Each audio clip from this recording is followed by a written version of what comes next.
Okay, welcome back to the deep dive. This is the show where we take your sources, could be articles, research papers, maybe those obscure books you love, and we really dig into them. Yeah, our job is to find those hidden gems, the bits you might miss, the insights that help you get properly informed fast. We'll cut through the noise, connect the dots for you. Exactly. We want you walking away with those aha moments, Hmm. a much deeper grasp of whatever it is we're looking at. And today, we're diving into something a bit different, actually. We're looking at the printed word specifically, a novelization, a classic, even. That's right. Doctor Who and the Pyramids of Mars by Terrance Dicks, based on Stephen Harris's original TV script. A Target book from 1976. For a lot of people, this was Doctor Who and they couldn't see the show. It really was. And it's this fantastic mix, isn't it? Ancient Egyptian myths, proper sci-fi horror, and it's all happening in 1911 England. Which is just wild. So our mission today, unpack this story straight from the book itself. So we'll explore how these ancient gods might actually be super powerful aliens Uncover this terrifying plot for basically destroying everything. and follow the Doctor and Sarah Jane Smith as they kind of stumble right into the middle of it all. It's Yeah. quite the adventure. Okay, so let's start where the book starts. The prologue. The Legend of the Assyrians. Right. The novel paints this picture of an alien race way out there in another galaxy, their planet, Phaestra Osiris. And these aren't just any aliens. The book says they mastered tech, obviously, but also, like, the power of pure thought. Yeah, imagine that. Bending the physical world just by thinking about it, that kind of power. Mm. It's hard to even imagine. Seriously. And with that power, they spread out, ruled worlds. And often, yeah, ended up being worshipped as gods by the species they met. Makes sense. If someone can reshape reality with their mind, you might think they're divine, right? Absolutely. But, the book makes it clear pretty fast, godlike power doesn't mean you're automatically wise or good. Enter Sutekh. Exactly. He was one of them, powerful, brother to Horus, their leader. But Sutekh was just consumed by jealousy, hatred. And this wasn't just a little sibling rivalry. The book says it festered for thousands of years, turned into total madness. Proper cosmic paranoia. He got it into his head that all sentient life, anywhere, animals, plants, everything was an enemy. Why? What was he afraid of? He was terrified. Yeah. Something else, something powerful, might evolve somewhere out there and destroy him. So his solution was destroy everything first. Pretty much. Wipe the slate clean across all galaxies until only he remained. The unchallenged ruler of nothing. That's chilling. Sutekh the Destroyer. And he started with his own home planet, Phaestra Osiris. Just devastated it. Horus and the others had to chase him across the universe to stop him. And they finally catch him. They do. Horus traps him, not on some dead moon, but right here, Earth, inside an Egyptian pyramid they built for the purpose. A pyramid prison, and how did they, like, lock it? Fascinating detail in the book. It wasn't bars, it was a force field. Hmm? And the control, the key to it all, not on Earth, Where then? on another planet in our solar system. Turns out, it was Mars. Mars. So the lock for an Egyptian pyramid prison is on Mars. Okay, my mind's officially a bit blown. It's a great twist, isn't it? Yeah. And to keep an eye on things on Earth, they set up this secret cult. Egyptian priests sworn to guard the pyramid generation after generation. And then Horus and the others just left. Apparently, vanished from our cosmos. The book doesn't say where or why. They just left behind the legends, warring gods. Which became Egyptian mythology. Exactly. The doctor calls it the Osirian pattern later on. The foundation for a whole civilization. And Sutekh. He just waited thousands of years. Stuck in that pyramid, barely able to move, bound by the force field from Mars. But his mind was working, plotting, Horus hadn't made escape impossible. just really, really hard, seemingly insurmountable. So empires rose and fell, the Osirians became just myths, but Sutekh waited. Okay, let's jump ahead. Thousands of years. To 1911. Right, Egypt, Hidden Valley. Mhm. We meet Professor Marcus Scarman, dedicated Egyptologist, sweating in his formal gear. And he's found something amazing. He thinks it's the find of his career. A secret black pyramid. Totally unknown. Yeah. He'd been chasing rumors about this cult for years. So he gets inside with his guide, Ahmed. Yeah, they force open a sealed entrance. And inside, it's incredible. Untouched burial chamber, jewels, gold. Scarman's ecstatic. Dates at First Dynasty. But Ahmed's not happy. Terrified. Thinks they're angering the old gods. Blasphemy. Scarman ignores him. Completely. Pushes on, finds a tapestry, hides another entrance. And as he's looking, this red light starts glowing from inside the wall. Uh-oh. Ahmed freaks out. It is the eye of Horus. He begs Scarman not to go in, says he'll die, then drops his tools and just runs for it. Scarman doesn't listen. Dismisses it. Superstition. Uses a crowbar on the mortar, and the wall swings open. He gets blasted. Green light, this horrible discordant organ sound. Sees this face. A mask of pure evil. Then he's thrown back, unconscious, motionless. That sounds like Sutekh saying hello. Pretty much. While that's happening in Egypt, halfway across the world, or rather halfway across time and space, The TARDIS is having problems. big problems in the vortex. Inside, the fourth Doctor, Yeah. Curly hair, big hat, long scarf, and Sarah Jane Smith. And Sarah's thinking about how little she actually knows about him, right? Yeah, despite traveling together. He's a Time Lord, travels in time, regenerates, but still so mysterious, elusive. And then something happens. Bam! This apparition appears in the TARDIS. Same hideous face, malignant and somehow bestial that Scarman saw. Same horrible organ noise. It knocks them out of the vortex. Causes the relative continuum stabilizer to fail. The Doctor tries to wave it off at first, but then he admits, yeah, maybe this mental projection could explain the system failure. Something hit them hard. So that they crash land. Unexpectedly, yeah. Near where Unit HQ will be, but it's 1911 England, Edwardian countryside. And the Doctor senses something. Immediately. Steps out, feels alien vibrations, something's very wrong, then Yeah. they hear it. That same deep, discordant organ note Sarah heard in the TARDIS. So whatever hit them in the vortex? It's here. That thing, that presence, somewhere nearby. Yeah. In that house. The old priory. And inside, someone's playing that music. Exactly. An Egyptian man, Ibrahim Naaman, impeccably dressed, playing that horrible music on an organ. And he is. The high priest. Of the cult of the Black Pyramid, his family had been guarding Sutekh's prison for millennia. So when Scarman broke in, Naaman and his cultists basically cleaned up, captured and killed Ahmed and the laborers who ran.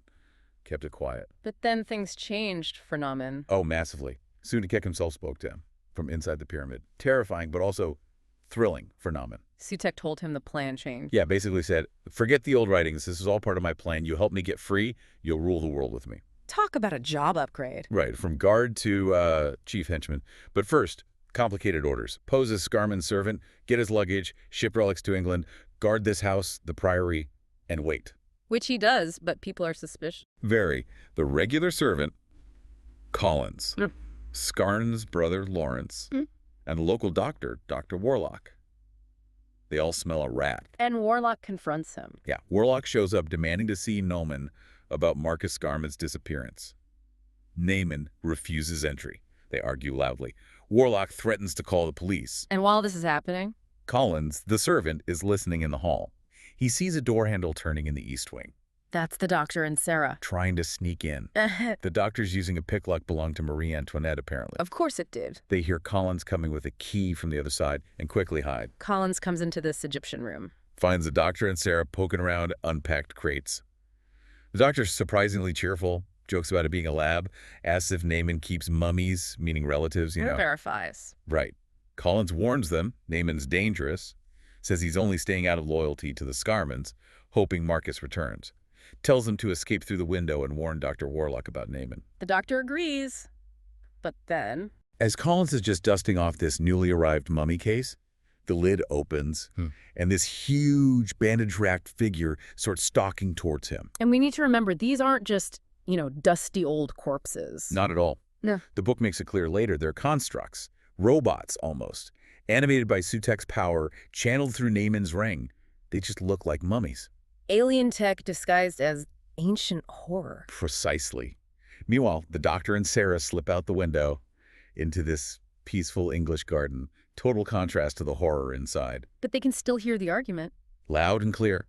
Warlock and Naaman in the organ room. Warlock's calling Naaman's papers fake, threatening police again. Naaman's hissing about ancient forces. Warlock's having none of it. So they climb back in. Just as Warlock bursts out of the organ room, maybe looking for Collins, and walks right into the Egyptian room, finds Collins dead, strangled, and sees a mummy case lid closing quietly. Naaman follows him in. Yeah, sees the body, shows zero horror, just this manic triumph. The gods have returned. Warlock thinks he's nuts, reaches for the phone to call the police. And Naaman pulls a gun. A black automatic calls Warlock the second unbeliever to die. Aims it right at him. But the doctor intervenes. Silently appears in the doorway. Just as Naaman fires, the doctor whips his scarf over Naaman's head, yanks the gun upwards. The shot goes wide, but hits Warlock in the shoulder. Naaman fights back. Surprisingly strong, yeah. But the doctor shoves him across the room. He grabs Sarah, helps the wounded Warlock, and they bolt out of there, slamming the door. Naaman doesn't give up. Picks up his gun, goes to another mummy case, flings it open, raises his hand, the ruby ring glows red, and he chants that command. Arise! In the name of the High Ones, I command thee arise. And out steps another mummy robot. Slowly, relentlessly. The doctor jams a heavy chest against the door, but it's useless. The mummy just smashes right through it. They need to get Warlock away. He's weak. Tell Sarah, go. To the lodge. Tell Terrance Scarman. Sarah runs off. The doctor hefts the unconscious Warlock over his shoulder. And drops his hat, naturally. Doesn't even stop for it. Naaman and the mummy are right behind them. Naaman spots the hat, orders the mummy to circle round, cut them off. Sarah sees the mummy. Hides for a second, sees it stalking through the trees. Terrifying. But she sticks to the plan, gets help from Lawrence at the lodge. The doctor hears them pass. Yeah, the pursuers go by. Sarah returns with Lawrence, this small, round-faced man. Quick introductions under pressure. They help carry Warlock. Towards the lodge. Sarah whispers to the doctor, I saw it. A walking mummy. And the doctor's reaction. Classic dismissal. Nonsense. Mummies are eviscerated, embalmed corpses. They do not walk. He still thinks in terms of earth mummies. Doesn't last long, though. No, because he suddenly remembers, my hat! And dashes back for it, leaving Sarah exasperated but helping Lawrence. And they hear it again, that organ music from the priory. Okay, so they get Warlock to the lodge. Lawrence is fussing over him. The doctor, hat safely back on his head, is efficiently dressing Warlock's wound. Warlock's conscious but dazed, mumbles about Marcus's Egyptian servant going berserk and shooting him. Lawrence wants to know who these people are. Sarah introduces herself as journalist. And him. He's just the doctor. Then adds, casually, they travel in time. She's from the future. Lawrence must be reeling. Utterly bewildered. Yeah. But the doctor's already distracted. He spotted Lawrence's gadget. From her conoscope. Right. Glass dome, valves, paper roll ink stylus. A most interesting contraption. Yeah. Lawrence warns him off. Delicate, dangerous electrical charge. But then it does something weird. Starts beeping. Rapidly, regularly. Lawrence says it's never done that. The doctor checks the paper roll. A regular pattern, repeated over and over again. An SOS. Sarah asks. The doctor immediately asks where it was pointing. He suspects. Mars. Exactly. Lawrence confirms, yeah, he had it trained on Mars. The doctor checks the signal. Pulls out one of his own devices, verifies it, makes some quick calculations on the paper, notes the pattern repeats 3 times, calls it E. Sarah asks who sent it. Whoever transmitted the message, he replies, focused. And the message is? He finishes calculating. Face goes grim. It says, beware Sutekh. Sutekh. The name from the legend. Sarah asks who he is. The doctor. Better known to you as Set. Ah, Set from Egyptian mythology. Defeated by Horus. The doctor confirms it. And this is where he lays out the big theory for Lawrence and Sarah. The Egyptian gods. They weren't gods. They were aliens. Osirians. Immensely powerful. Their war. That became Egyptian mythology. And Egyptian culture was based on them, the Osirian pattern. Exactly. Lawrence is just lost in all this. Gods are aliens.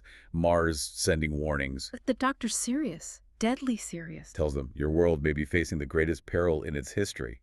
He has to get back to the house. Now, warns Sarah to stay. Says the forces involved are beyond anything they've faced. Lawrence offers a rifle. Doctor refuses. No firearms. But Sarah. She sees the look on his face. Tells Lawrence grimly, bring it anyway. They hurry after the doctor. Back into the priory. Dark. Door locked again. Doctor uses his pick lock again. Reaches the organ room. There's this eerie green glow coming from under the door, that horrible organ noise vibrating. What's inside? Naaman's at the organ, like he's possessed, just hammering away. 3 huge mummies are standing around this alcove. In the alcove, an ornate casket, flanked by urns. The green glow is coming from the casket. Mummies are doing something. Arms raised, like they're invoking power. Yeah. And the casket lid starts to shimmer. Dissolves into a spinning vortex, a whirlpool in space. Huge energy. The space-time tunnel. That's it. Naaman stops playing, falls to his knees, chanting, welcoming his most noble master.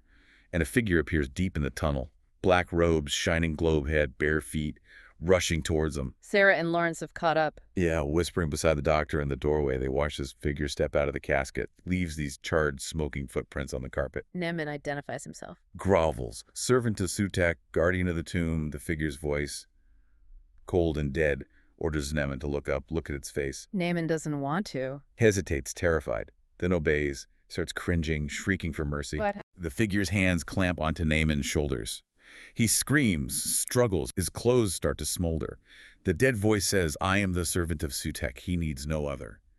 Neman just drops, dead, smoking. Brutal. And the figure?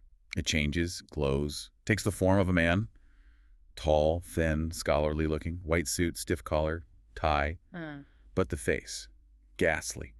Gray skin, bloodless lips, red-rimmed eyes burning like coals. Lawrence recognizes him. Whispers in horror, it's Marcus. That's my brother Marcus. Doctor grabs him, silences him. It's Scarman's body, yes, but it's not Scarman anymore. It's Sutekh, in control. Right. Possessed Marcus seems to sense them, eyes sweep the room, but then turns to the mummies, gives them orders, call them generator loops. The barrier control. Exactly. Tells them to place them at the compass points around the estate, activate them. Set up the shield. So that's what Ernie the poacher finds later. That's it. The doctor quickly hides Sarah and Lawrence as Marcus and the mummies leave. He explains they're setting up a deflection shield.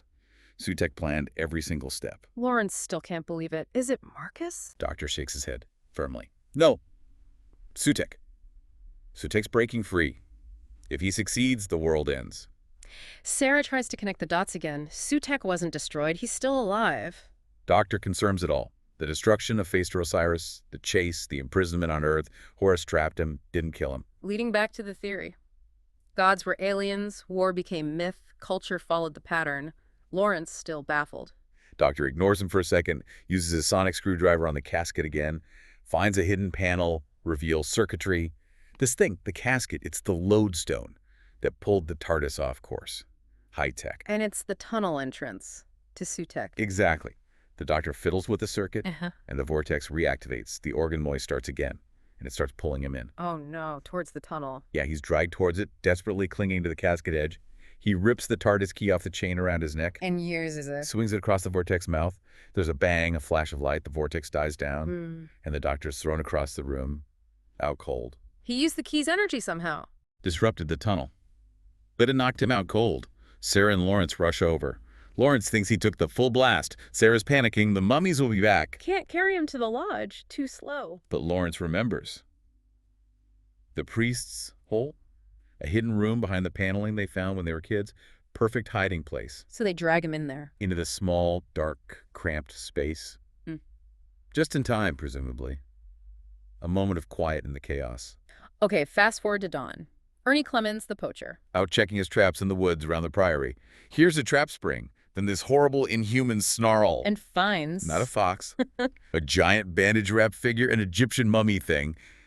Thrashing, roaring, definitely alive and very angry about being caught in his trap. Confirms they're not just shuffling corpses. Ernie tries to get away. Heads for his hut, but bam! Hits an invisible wall. Gets a painful shock, thrown back. Realizes the whole estate is fenced off to this energy barrier. And he finds the source. Finds one of those Egyptian urns at a corner. Humming, warm. Realizes there's one at each corner. The generator loops are active. The shield is up. Meanwhile, back at the lodge, Warlock wakes up. Confused. Remembers being shot. Looks up. Sees Marcus Scarman standing over him. But Marcus looks terrible. Gray skin, those burning red eyes. Warlock tries to be normal. Greets his friend. But Marcus's voice. Cold, dead, utterly inhuman. He says, I came to find the other Scarman. The human. Warlock thinks he's delirious. Tries to humor him. Says Lawrence went to the house with the doctor and the girl to sort out the Egyptian servant. Marcus asks about the doctor. Who is this doctor? Warlock just shrugs, scientist chappy, and then Marcus delivers the chilling line. He should not have interfered. All humans within the deflection barrier are to be destroyed. Just like that, casual genocide. Warlock's horrified. Marcus turns away, commands a mummy that's just appeared silently in the shadows. Destroy this human! Warlock screams. Ernie hears the scream. Outside, yeah. Sees the mummy leave the lodge, followed by the man in the white suit, Marcus. Ernie slips inside, finds Warlock strangled. Puts it together. The man in the suit controlled the mummy. He's the murderer. Ernie's trapped, angry, loads his shotgun. He's going after him. Back in the priest's hole. Long night. Cramped, tense. Sarah wakes Lawrence, the doctor stirring, mumbling about parallax coils and Sutekh being clever. He sits up, immediately practical. Where are we? Gets told hiding in a priest's hole. Then he gets pedantic about the architecture of Victorian Gothic folly. Sarah's not amused. But his mind's already working. Thinks about Sutekh's location in Egypt, asks Lawrence where Marcus was digging Saqqara, Hidden Pyramid, Mastaba, gets the details logged away. And he sees away. One chance. Use the equipment back at the lodge, the Marconoscope, to jam Sutekh's power signal coming from Egypt. Needs the right axis. Then remembers Naaman's ring. The slave relay. Exactly. Realizes if he has that, calculating the reverse polarization to block the signal is child's play. He sounds almost cheerful about it. But then trouble. Sarah hears noises outside the priest's hole. Peeks through a crack. Sees Marcus and 3 mummies back in the organ room. Marcus orders Naaman's body dealt with. Tells the mummies to hunt down any other humans inside the barrier. Marcus seems troubled. Stands alone for a moment, looks towards their hiding place. Like some flicker of the real Marcus, some long-buried memory is nagging at him. He starts moving towards the panel. Sarah's terrified. But just then, bang. Ernie Clemens outside the window sees Marcus with his back turned. Raging, Ernie smashes the glass with his shotgun, fires both barrels point blank into Marcus's chest. Inside, they hear the shot. Hear the shot. Hear Marcus hit the panel. Lawrence tries to get up his brother. Doctor holds him down. Ernie thinks he's killed him. Horrified. But Marcus just straightens up. The holes in his suit mend themselves. Sutekh's power is absolute over this vessel. Ernie's nerve snaps, drops the gun, runs into the woods. Scarman gives a command. A silent one. Seek and destroy. A mummy appears, chases Ernie, even picks up the discarded shotgun and snaps it in half. Marcus forgets the panel. Seems like it. The interruption broke the flicker of memory. He glances around, frowns, then leaves the room. Coast clear. They emerge. Doctor wants Naaman's body, specifically, the ring. Sarah says a mummy took it. Doctor points to drag marks on the floor. Follow me. To the Egyptian room. Find Naaman's body dumped in an empty crate. The doctor retrieves the crucial ruby ring. Lawrence notices machinery in another open crate. Gears, components. Sarah asks what it is. Why are robots building a rocket? The doctor explains it's Sutekh's escape plan. He's trapped physically in Egypt, can't move. The rocket, powered by his will, is his way out. Then they hear footsteps. Returning. Instinct takes over. Doctor grabs Sarah, grabs Lawrence, makes a dash for the TARDIS. They tumble inside just as Scarman and the mummies enter the room. Sutekh sees the TARDIS. Yeah, but just registers it as furniture. It was there before. Doesn't realize what it is yet. Lawrence's reaction inside the TARDIS. Total amazement. It's just like one of those scientific romances by that Wells chip. Finally, something makes a bizarre kind of sense to him. Sarah asks the obvious question. Can the TARDIS stop Sutekh? Doctor says no. Not directly. Not unless Sutekh gets stopped first.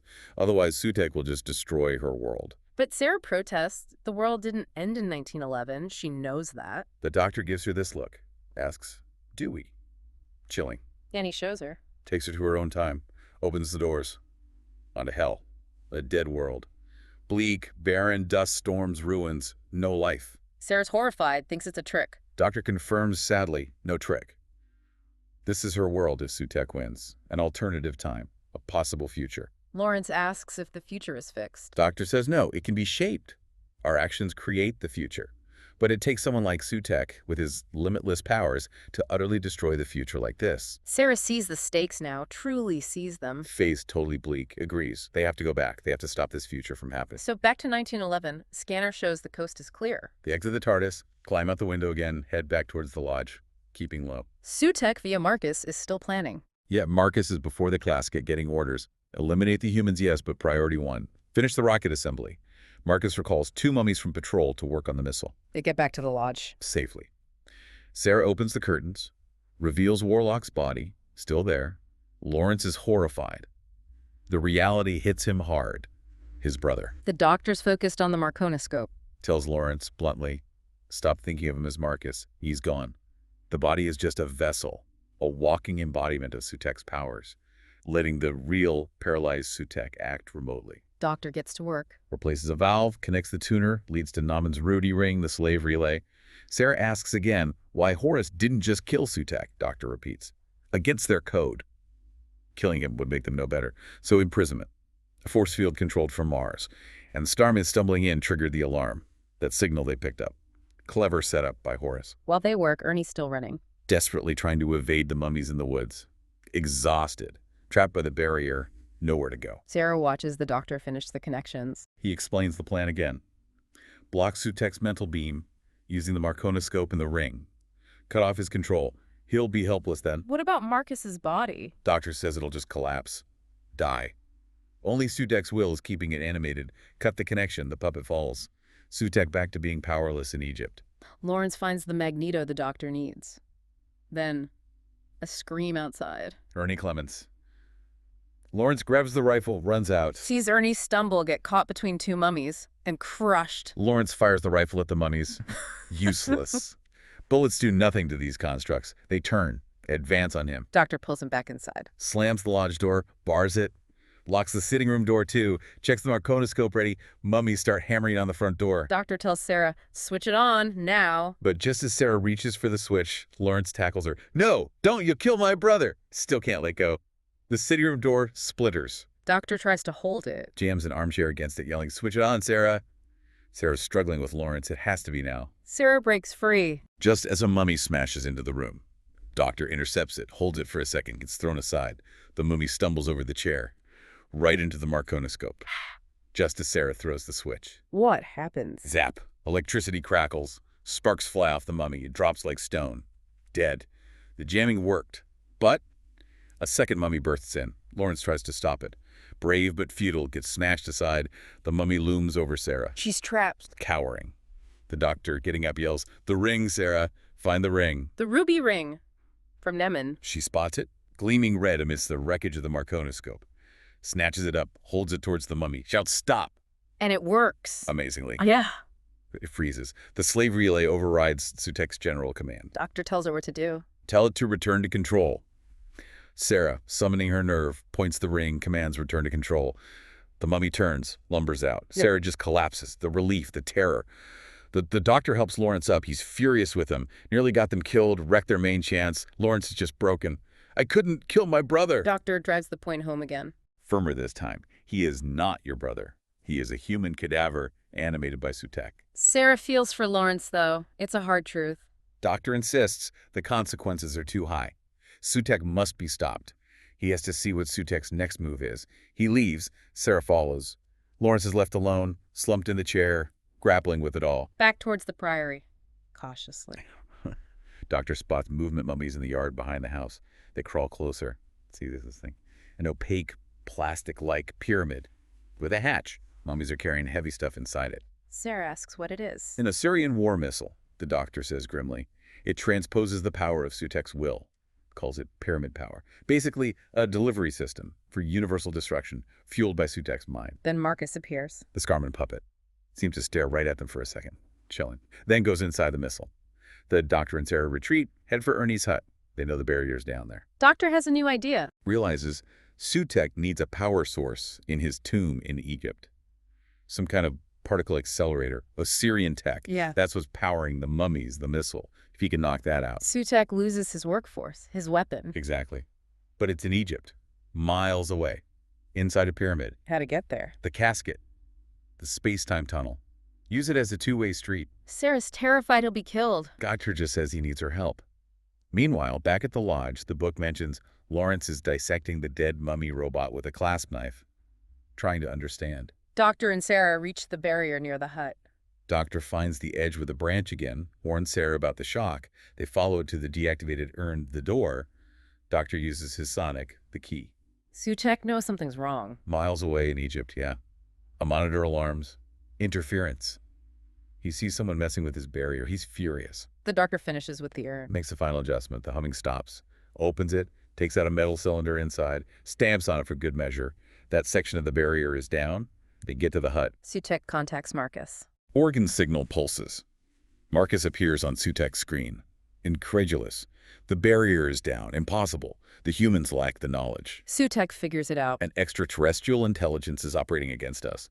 He knows it's more than just locals now. He's enraged. Rants about his millennia in darkness. Orders Marcus, find the humans but keep the missile guarded. Servicers must maintain total vigilance. And his mission statement. All life is my enemy.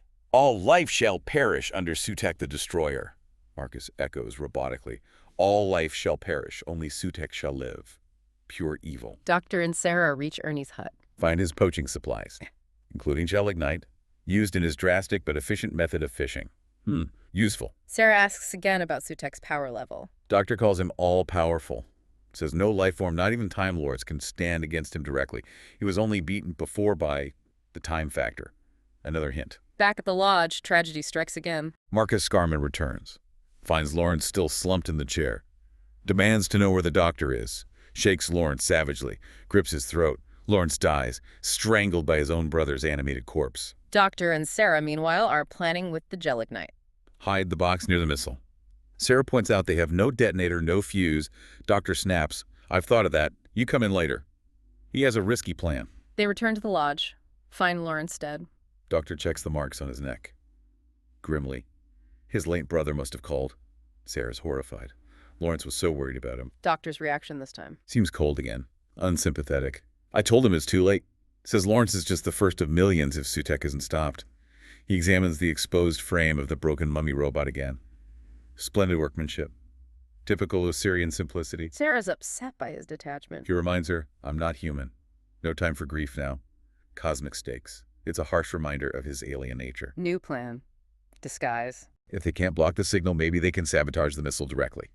Needs Sarah's help. Starts sorting through the mummy bandages from the broken robot. Chemically impregnated.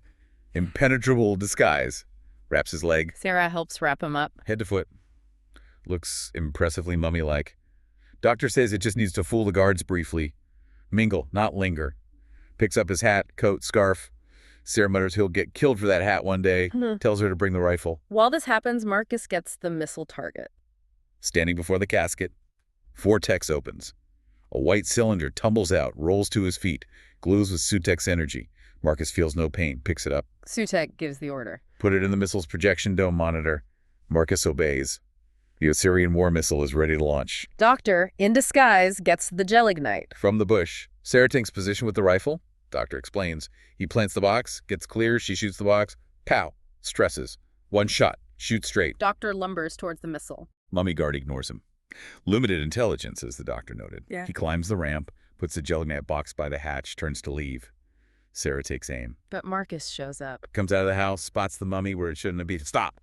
Turn about! The doctor obeys stiffly. Marcus gives him the cylinder. The coordinate selector. Orders the disguised doctor. Places in the monitor. Asks if he understands. Doctor gives a mummy-like nod. Marcus snaps. Obey. Doctor has no choice. Stiffly climbs the ramp again. Dumps the cylinder inside at random. Just chucks it in and hurries back down, hoping to get clear. Sarah sees him heading for the trees. Waits impatiently, then lines up the shot on the gelignite box. Squeezes the trigger. Crack! The rifle fires. The box jumps. There's a flash of flame. Then nothing. Silence. No explosion. What happened? Doctor dives down beside her. Sarah says, I hit it. Doctor agrees grimly. Sutekh must be containing the explosion by sheer mental power. He's that powerful, mentally snuffing out gelignite from Egypt. The plan failed. What now? There's only one hope left, the doctor declares. Direct confrontation. I've got to get to him. Somehow I've got to break his concentration. Starts ripping off the mummy bandages. Sarah helps. Doctor stretches. Wasn't meant to be a mummy. Needs to look his best for old Sutekh. Sarah's horrified, he means. Go through the tunnel. To Egypt. To face Sutekh. Doctor confirms it. Just needs 1 second. Distract Sutekh. Break his concentration on the gelignite back in England. Missile explodes. Sutek's trapped again. Maybe. Sarah asks the obvious. What if Sutekh realizes who's intruding?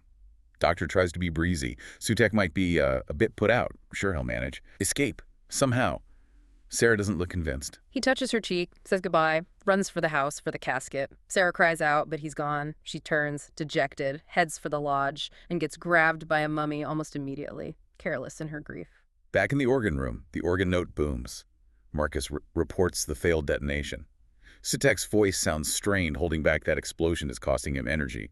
Tells Marcus, deal with the device, find the humans later. The doctor slips through the window, activates the casket.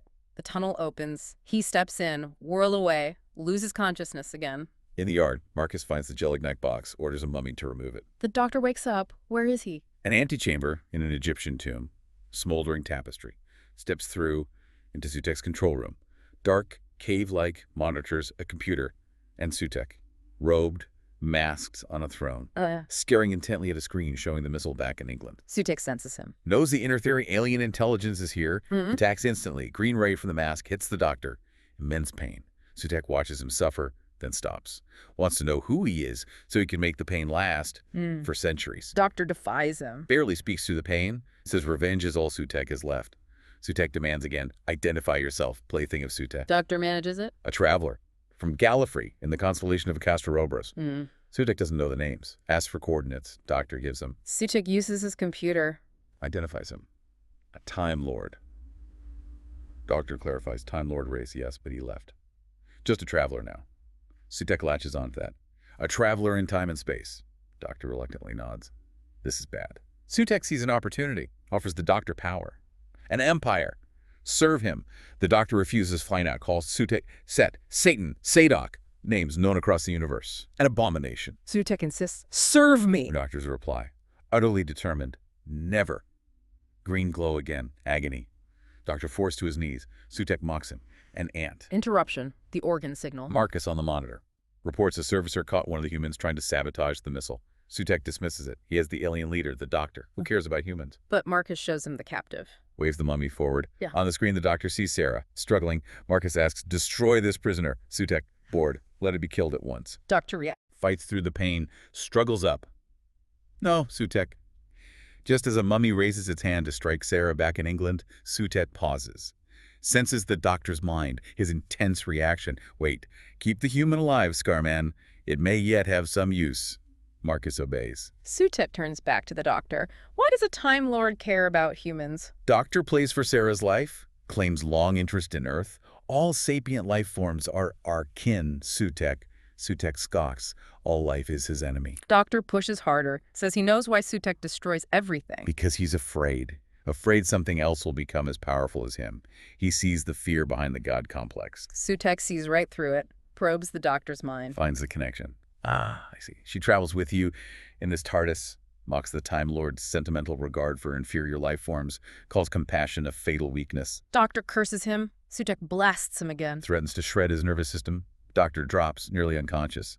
And Sutekh, using just his will, lifts the TARDIS key from the chain around the Doctor's neck. He has it. The key to escape. Calls Marcus back to the monitor, shows him the key, gloats. His enemies brought him the means of his own deliverance. The TARDIS. Back in England, Sarah sees the key appear. Grouped by the mummy, watching the casket vortex.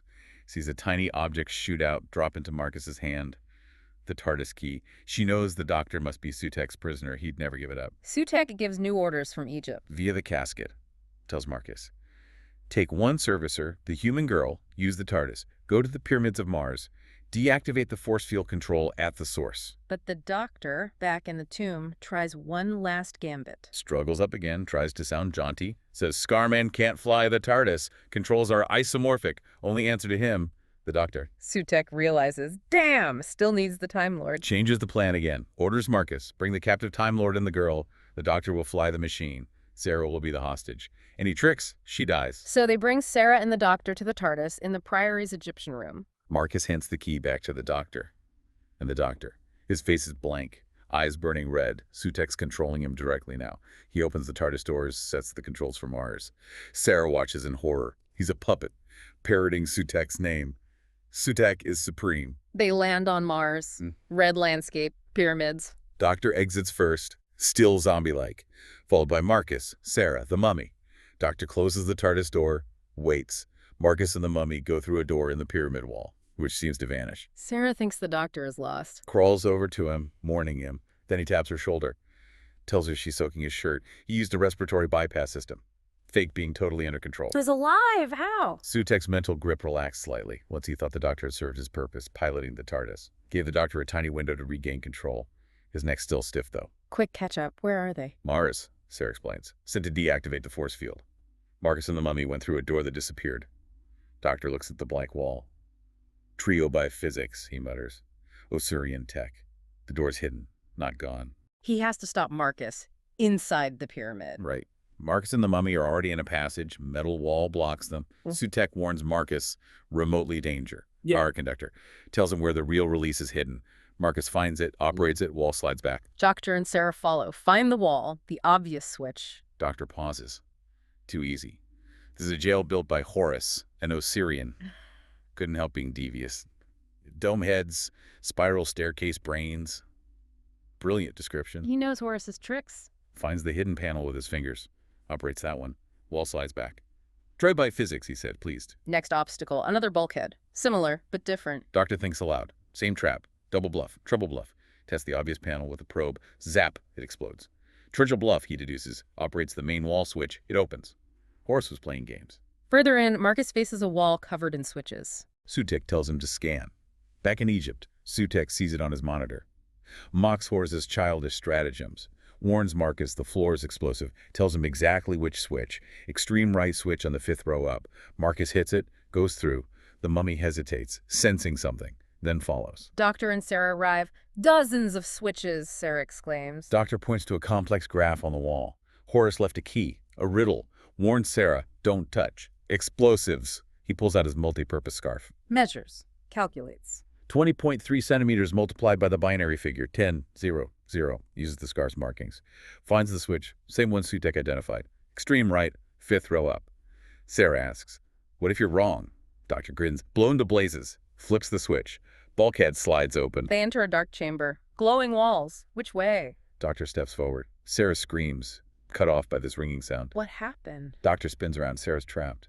Inside a transparent energy field like a glass bell. Decatron crucible. She's hammering on it, can't breathe, suffocating. And guardians appear. 2 mummies. Horus's guardians. A voice booms powerful, wise, not like Sutekh's hate-filled tone. Identifies them. Twin guardians. One tells truth, one lies. 2 switches nearby. Life or death, freedom or instant death for Sarah. The riddle. A sectional wall lights up, showing the 2 switches. The voice lays out the classic Osirian riddle. You can ask one guardian one question to find the life switch. Doctor looks at Sarah. She's struggling. He needs to be fast. Thinks. Truth teller. Liar. Contra-programming. Then he smiles. Turns to the nearest guardian. Asks the clever question. Now, if I were to ask your chum there, your fellow guardian, which was the switch that meant life, which one would he indicate? The guardian points to the switch on the doctor's right. Doctor explains the logic instantly. If he asked the truth teller, it would honestly report that his lying partner would indicate the death switch. If he asked the liar, he would falsely claim its truthful partner would indicate the death switch. So either way, the indicated switch must be death. He pulls the other switch, but on his left. The guardians vanish. The energy bell disappears. Sarah staggers out, gasping. Doctor steadies her. She nods. Come on, he urges. No time to lose. Back on Marcus's trail. Marcus reaches the final chamber. The chamber of the eye. Eerie glow. Centerpiece. Gee. The eye of Horus. Giant ruby, bigger than a man's head, in a silver cup. Pulsating red, silver rods projecting. This is the force field control mechanism. Sutekh's voice urges him on. Destroy! Destroy! Destroy! A guardian mummy steps out of the shadows. Horus's last defense. Marcus orders it to stop. It refuses, only obeys Horus. Attacks. Marcus orders his mummy to fight it. The 2 constructs clash violently. While they fight, Marcus goes for the eye. Channels Sutekh's power. His body blazes with energy. He's the weapon now. Doctor and Sarah arrive, run in, skid to a halt. Do you see the figure by the eye? It's Scarman's body. But the head, it's Sutekh's true face. The snarling, bestial jackal head Sarah saw in the TARDIS, manifesting through Marcus. They freeze. Just for a second, but it's enough. Sutekh's mental energy pours through Marcus, hits the eye of Horus, and it explodes. Shattering blast. The prison control is broken. What happens to Marcus? Sutekh's face fades. Marcus's form reappears for an instant and then collapses. Disintegrates into smoking ashes. Sutekh's voice comes from the ashes. Free. Yeah. I am free at last. The mummies are destroyed too. Sarah whispers, stunned. He's won. Sutekh's won. The doctor just stands there. Still. Looks like total defeat. But then the doctor's face lights up. He remembered something. Not yet, he hasn't, he yells. He's forgotten the time factor. Come on, Sarah, run. What's the time factor? Back on Earth, in his tomb, Sutekh stands up. Feels the paralysis lift after 7,000 years. Gloats. He can move. Ready to crush Earth. My vengeance starts here. But the doctor and Sarah are sprinting back to the TARDIS on Mars. The pyramid doors seem to open for them. Doctor's already inside, hitting controls, dematerializing. Sarah dives in just as the doors close. What's he doing during the flight back to 1911? Feverishly pulling apart the console. Extracts a complex unit, the time control unit. The heart of the TARDIS's temporal drive. They land back at the Priory. Doctor bolts out. Wires trailing from the unit. Runs flat out for the house. Sarah follows. Seconds count now. Back in the organ room, kneels by the casket. Frantically connecting the TARDIS time control unit to the casket's controls, fingers flying. He's linking the TARDIS's time travel capability to Sutech's own space-time tunnel. He looks up. Calm now. Smiles at Sarah. About 20 seconds. The tunnel effect starts building in the casket again. Here he comes, he says, like announcing a train. Sutekh appears in the tunnel entrance. Figure grows larger. Mask on now. Just a snarling jackal head. Pauses at the threshold of freedom. Demands to know who dares interfere now. The doctor steps forward, holding the time control unit. I do, Sutekh. You forgot that time is the weapon of the Time Lords. I have used time to defeat you. You are caught in a temporal trap. Sutekh screams rage, threatens destruction, but his voice fades. As the doctor spins a dial on the TARDIS unit, Sutekh is pulled back down the tunnel, dwindling away from the present. The doctor's using the tunnel like a time corridor. Manipulating the controls. Dragging Sutekh through time, asks Sarah rhetorically how long Assyrians live, then pushes Sutekh further back, 10,000 years into his own past, relative to 1911. Sutekh pleads, offers deals. Screams for release, offers Earth, anything. Doctor refuses, sends him further back. The time the Assyrians passed, gives the dial one final turn. And Sutekh. From far down the tunnel, a final death scream, fading away into eternal nothingness. He's been aged out of existence, trapped in a time loop extending millennia into his own past. Doctor sighs. Relief. That's it, Sarah. All over, calculates. He lived about another 7,000 years, trapped in that loop. Sarah can't believe it. Sutekh, really gone, at last. Watches the doctor disconnect the time control unit. Asked us how we did it. Sutekh was free. Doctor beams, explains the time factor. Elementary, my dear Sarah. After the Eye of Horus exploded on Mars, they still had time. Just over 2 minutes. Why? Light speed. Or radio wave speed. Exactly. The time it takes, the signal or lack thereof from the destroyed eye on Mars to reach Sutech's prison on Earth. For those 2 minutes, the force field was technically still active. That was the window. The time factor. Just enough time to race back in the TARDIS, hook up the time control unit, and use Sutech's own escape tunnel to trap him in his own past forever. Brilliant. Doctor wearily gets up, stares down the empty tunnel, calls Sutekh the Typhonian beast. Myth meets reality one last time. So Sutech's defeated, but there's still the mess in 1911. Sarah dreads explaining any of this to the police. Oh no, she says, we don't want that. They head for the TARDIS again, running from the organ room, but there's a fire. Spreading fast through the Priory. Likely started when the Assyrian missile finally exploded, once Sutech's mental containment broke after he was trapped. Desperate dash through smoke and flames. They make it to the TARDIS. Doctor quickly wires the time control unit back into the console, dematerializes, leaving 1911 in its chaos behind. Later, back in her own time, Sarah finds an old newspaper report. About the tragic fire holocaust at the Old Priory, 1911, lists the dead. Marcus Scarman, body never found, presumed returned just before the fire. Lawrence Scarman, Collins the servant, Ibrahim Nauman the guest, Dr. Warlock the friend, Ernie Clements the poacher. And the cause. Officially unknown. But local speculation blamed Lawrence Scarman's many advanced scientific devices. Ah, the perfect cover story. Sarah realizes that's what the doctor meant. A natural explanation for everything. A terrible local tragedy soon forgotten. No one would ever know the cosmic truth. She looks out the TARDIS doors. Busy 20th century street. Shivers, remembering that dead alternative future Sutekh would have created. Those lives weren't sacrificed in vain, but their true story remains untold. Sarah closes the book, steps back into her own unchanged 20th century. And there you have it, a deep dive into a story that really rips the mask off mythology, doesn't it? Reveals this epic struggle between aliens who were basically gods. Yeah, we saw how ancient evil, literally trapped for millennia, could resurface. How one academic's discovery almost led to the end of everything. And those mummies. Not what you expect. Constructs. Robots. And how the doctor, using his unique understanding of, well, time itself, could beat an unbeatable foe. Not with brute force, but with temporal mechanics. That 2-minute radio delay. Right. Amazing. From Egypt to Mars to a sleepy English village. It reminds you, doesn't it, that huge forces, cosmic stakes, could be hidden just beneath the surface, waiting. So it leaves you thinking, What if our old legends are myths of gods and monsters? What if they have real, maybe alien origins? How does that change how we see history? And that idea of alternative time does mean the future isn't fixed, that our choices really do shape what's coming, even against unimaginable power. What other hidden histories, what other sleeping giants might be out there under the world we think we know? Definitely something to ponder until our next deep dive.